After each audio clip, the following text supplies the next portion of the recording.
আসসালামু আলাইকা ইয়া আহলাল বাইত।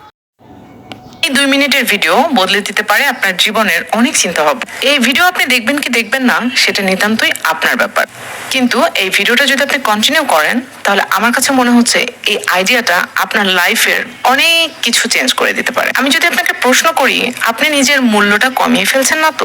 আপনি আমাকে উল্টা প্রশ্ন করতে পারেন, আমি যে আমার মূল্য কমিয়ে ফেলছি সেটা আমি বুঝবো কিভাবে? আপনি নিজেকে খুব মানবিক মানুষ মনে করেন, মানুষকে উপকার করার জন্য মনের ভিতর থেকে খুব টানে আপনার। কেউ কিছু বললে আপনি সহজেই না করতে পারেন না, যে আপনাকে যেভাবে বলে আপনি সেভাবেই চলতে পছন্দ করেন। কাউকে না বলাটাকে আপনার কাছে মনে হয় ইস লোকটা কি মনে করবে। এই চিন্তাগুলো আপনার যে মূল্য কমিয়ে দেয় সেটা কি আপনি জানেন? যে কোনো কাজ করার আগে দুটো বিষয় চিন্তা করবেন, তাহলে জীবনে কখনোই মনে হবে না যে আপনি পেছনে ভুল করেছিলেন। একটা সময় পর আর নিজেকে রিগ্রেট ফিল করতে হবে না যে ইস ওটা যদি না করতাম তাহলে বেটার হতো। এই দুটো বিষয়টা আসলে কি? প্রথমত, আপনি প্রতিদিন যে কাজই করেন না কেন তার পেছনে দুইটা কোয়েশ্চেন করবেন নিজেকে। প্রথমত, এখানে আপনার কি কোনো ফিনান্সিয়াল কোনো প্রফিট হচ্ছে কিনা। দ্বিতীয় যে ব্যাপারটা, যদি ফিনান্সিয়াল ব্যাপারটাকে আপনি বাদ দিতে চান তাহলে দ্বিতীয় প্রশ্নটা আপনি নিজেকে করবেন, আপনি মানসিকভাবে সত্যি শান্তি পাচ্ছেন কিনা।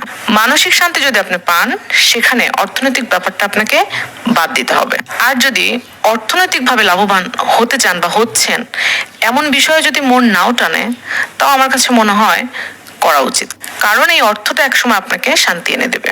এই দুটি বিষয়ের বাইরে যদি আপনি এমনি এমনি কোনো কিছু করেন যে আপনি শান্তি পাচ্ছেন না কিন্তু কেউ ডাকলো সে কি ভাববে সেটা চিন্তা করে করলেন, তাহলে আপনি সেখানেই ঠকে গেলেন। এবং সময়ের সাথে সাথে এই ব্যাপারটি আপনাকে তাদের কাছে ছোট করবে, আপনি নিজের রিগ্রেট ফিল করবেন এবং একসময় মনে হবে আপনি ভীষণ রকমের ভুল সিদ্ধান্ত নিয়েছেন অতীতে।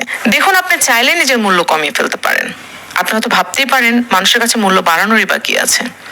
একটা সময় গিয়ে দেখবেন কিছু মানুষকে দেখে আপনি অবাক হচ্ছেন যাদের পার্সোনালিটি অনেক হাই। ওরকম মানুষ যদি আপনি হতে চান তাহলে আপনার পার্সোনালিটিটাকে তাদের মতো করে গড়ে তুলতে হবে। মানুষ মাঝে মাঝে এমন পর্যায়ে চলে যায় যখন খোদা তাআলা তাকে হেদায়েত দেওয়া বন্ধ করে দেয়। আপনি ভাই প্লিজ ভীত হন, এই পর্যায়ে যান না যেখানে আল্লাহ আপনাকে হেদায়েত দেওয়া বন্ধ করে দিবে। আমি আমার পোলারের দিনই শিক্ষা দেই নাই, আমি আমার পোলারের বড় করণের লাইগা খালি পড়ালেখাই করাইছি, দিনই শিক্ষা দেই নাই, আখলাকের শিক্ষা দেই নাই। 10-12টা কোচিং করাইছি, টিচার রেখা পড়াইছি, স্কুলে নিছি, মাদ্রাসায় নেই নাই, কোরআনের শিক্ষা তারে দেই নাই। এর লিগেই আমার কপালে এই পরিণাম, আজকে বৃদ্ধাশ্রমের লিগেই আমার কপালে জুটছে। যদি আল্লাহ শিক্ষা দিতাম তাইলে আজকে আমার এই অবস্থা হইতো না। জীবনে কোনোদিন দেখছেন কোন আলেম গো বাপমা বৃদ্ধাশ্রমে গেছে? যায় নাই। কোন আলেমের বাপমা বৃদ্ধাশ্রমে যায় না। যায় আমগো মতো যারা বাপমা স্বশিক্ষায় শিক্ষিত কইরা উচ্চতর ডিগ্রি দেই, তাগো পোলাপানরাই এক সময় বড় হইয়া চক্ষু ফুইটা যায়, আর তাগো পোলাপানরাই বাপমারে পাঠায় বৃদ্ধাশ্রমে। আর নাইলে সুদূরে গিয়া বইসা থাকে, বাপমার খেয়াল রাখে না, খালি নিজেরটা বুঝে। এটা একটা মায়ের আর্তনাদ, একটা মায়ের কথা। আপনারা এই ভুল করেন না যে ভুল আমি করছি।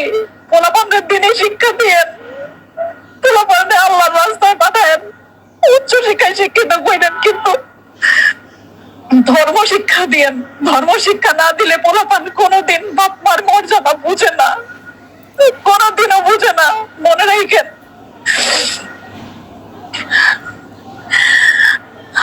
এই বুড়া বয়সে এখন বৃদ্ধাশ্রমে একজন পুরুষ মানুষ আর আপনি হচ্ছেন একজন নারী, তো আপনার অবস্থান থেকে সংসার জীবনে একজন নারীর প্রধান দায়িত্ব কি হওয়া উচিত?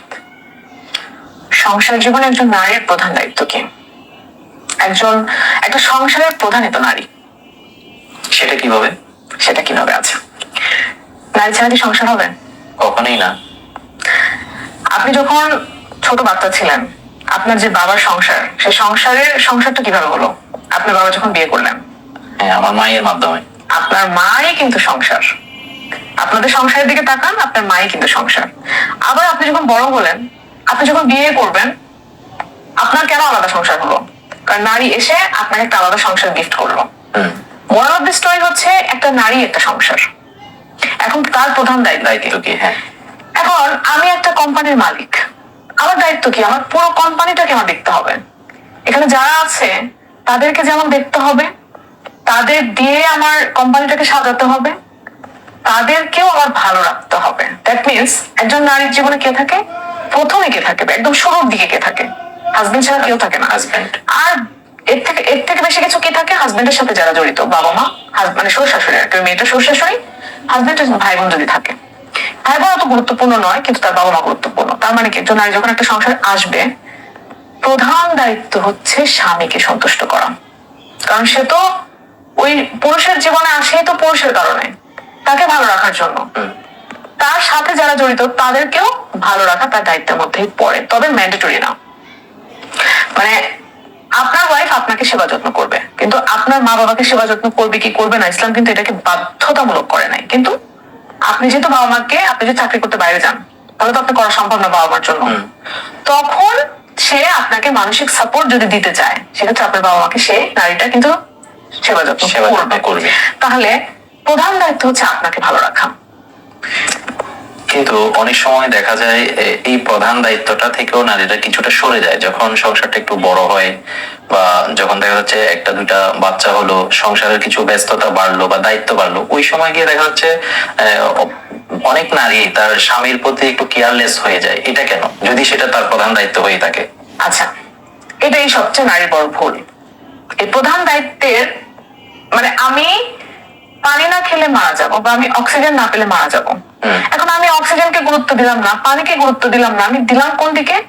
অন্যান্য জিনিসের, জামা কাপড়ের দিকে, যেটা আমার বাঁচায় রাখার কোনো কিছুই না। আমার ঘর বাড়ির দিকে, যেটা আমাকে বাঁচায় রাখতে পারবে না। কিন্তু আমার অক্সিজেন এবং আমার পানি, দুটো জিনিস যদি থাকে, আমি বেঁচে থাকতে পারবো, সার্ভাইভ করতে পারবো। অনুষঙ্গটাই তো আপনাকে ঘিরে। আপনার স্ত্রী যে আপনার সংসারে আসলো, আপনার মাধ্যমেই তো আসলো, আপনাকে ঘিরেই তো তার জীবন, তো আপনাকেই তো সন্তুষ্ট করা তার কাজ। কিন্তু যে সরে যায়, তারা একটা সময় অনুভব করে আমি তো তার সংসার দায়িত্ব তো আমি পালন করছি, বাচ্চা লালন পালন করাই মনে হয় আমার মুখ্য কাজ, রান্না করাই হয়তো আমার মেন কাজ, সে তো আছে।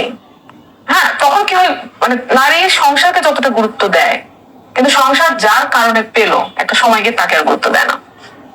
এটার কারণ হচ্ছে ওই যে তার মাথার মধ্যে এসে যায় যে তার সাথে তো আমি প্রথম দিকে সবই করে ফেলেছি, এখন একঘেয়েমি, আর ভালো লাগে না। নারীর এই ব্যাপারটাই নারীকে ছোট করে। অনেক সময় দেখা যাচ্ছে সংসারের বিভিন্ন সমস্যার উৎপত্তি কিন্তু এই জায়গা থেকেই শুরু হয়। তো আসলে এই জায়গা থেকে আমার মনে হয় প্রত্যেকটা নারীরই তার প্রধান দায়িত্বের প্রতি কনসেন্ট্রেশন রেখে বাকি কাজগুলো করা দরকার, সেক্ষেত্রে এই সমস্যাগুলো হবে না। আমি আপনার ছোট্ট একটা উদাহরণ দিই। আপনি একটা বিল্ডিং করলেন, প্রথমে আপনার মজবুত ফাউন্ডেশন দিলেন, উপর তলার দিকে আপনি যেতে থাকছেন, কিন্তু আপনি 5 তলা ফাউন্ডেশন দিলেন, কিন্তু 5 তলা দেওয়ার পরেও আপনি 6 তলা, 7 তলা, 8 তলা দিতে যাচ্ছেন। আপনার আর খেয়াল নেই যে ফাউন্ডেশনটা কত তলার ছিল। তখন কি হবে? তখন কি বিল্ডিংটা থাকবে? দুর্ঘটনা ঘটার সম্ভাবনা সবচেয়ে বেশি। এখন আপনি 5 তলা ফাউন্ডেশন দিলেন, করলেন 10 তলা, কিন্তু ফাউন্ডেশন কত দিছে ওটা আপনি মাথায় রাখলাম না। তাই ওই বিল্ডিং কে থাকবে, ধসে পড়বে। আপনার কারণে আপনার স্ত্রী একটা সংসার পেলো, এখন আপনার উপরে ভর করে সে সন্তানও পেলো।